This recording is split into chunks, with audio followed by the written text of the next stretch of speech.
Está pautado para a próxima quarta-feira, dia 10, o julgamento da DPF 572. Trata-se da ação proposta pelo partido Rede Sustentabilidade, atacando a portaria que instaurou o inquérito das fake news. A rede apontou inúmeros vícios e arguiu a inconstitucionalidade da investigação.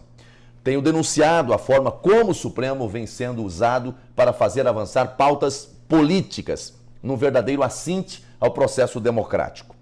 Como defensor da independência e harmonia entre os poderes, tenho não apenas discursado, mas adotado medidas concretas no sentido de que haja o regular funcionamento tanto do Legislativo quanto do Executivo e do Judiciário. Mais recentemente, estou trabalhando na apresentação de uma proposta legislativa voltada para esse tema. Ao invés de haver um equilíbrio, infelizmente, o pêndulo tem estado muito inclinado para o lado do Supremo Tribunal Federal, desequilibrando o sistema de tripartição de poderes.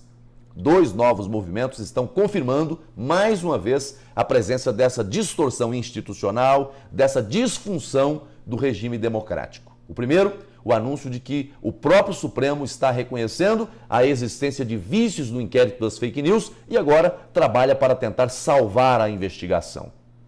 Como publicou recentemente o jornalista Josias de Souza, o inquérito do Supremo Tribunal Federal sobre notícias falsas é uma iniciativa viciada, deflagrada a pretexto de investigar um vício.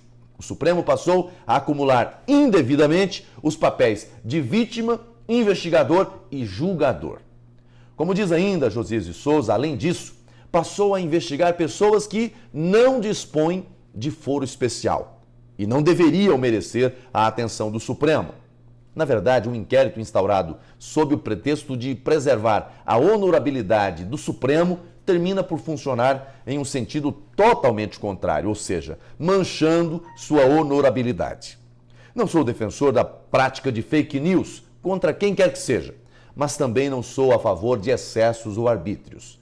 Assim como o Supremo, as casas legislativas são detentoras de poder de polícia e podem instaurar inquéritos, mas o limite de competência é muito bem definido. Aliás, tem uma súmula do próprio Supremo Tribunal Federal que trata desse tema, a súmula 397, que prevê que o poder de polícia da Câmara dos Deputados e do Senado Federal, inclusive para instaurar inquérito, está limitado aos casos de crimes cometidos nas suas dependências.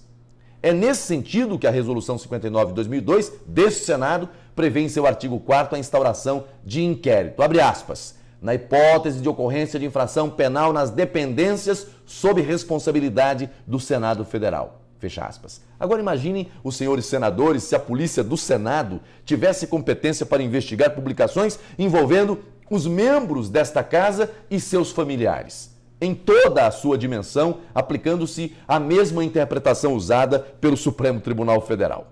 Ou se a Polícia Legislativa da Câmara dos Deputados tivesse semelhante competência em relação a todos os deputados federais e familiares.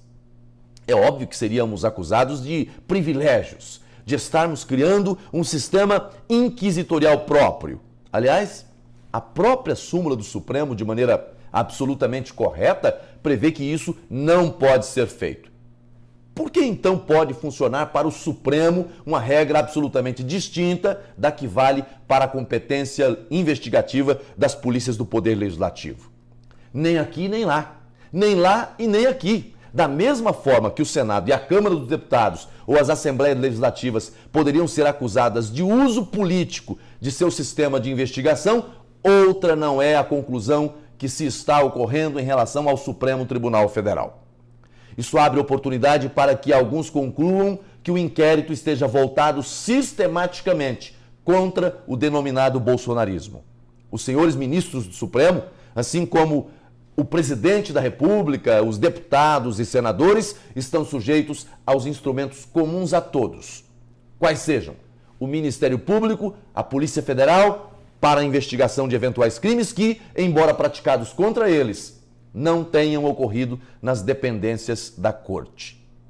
Quanto ao segundo movimento a que me referi no começo, trata-se da tentativa de desistência da ação feita pelo partido Rede Sustentabilidade, justamente em um momento em que as investigações passaram a atingir pessoas ligadas ao governo Bolsonaro. Ou seja, uma indicação de uso político casuístico Espero sinceramente que os ministros do Supremo consigam sanear o inquérito, se ainda for possível, eliminando os vícios, retirando os excessos e limitando-se à estrita competência prevista no próprio regimento da Corte. Mais que isso, espero que o Supremo se curve à súmula 397, que ele próprio criou.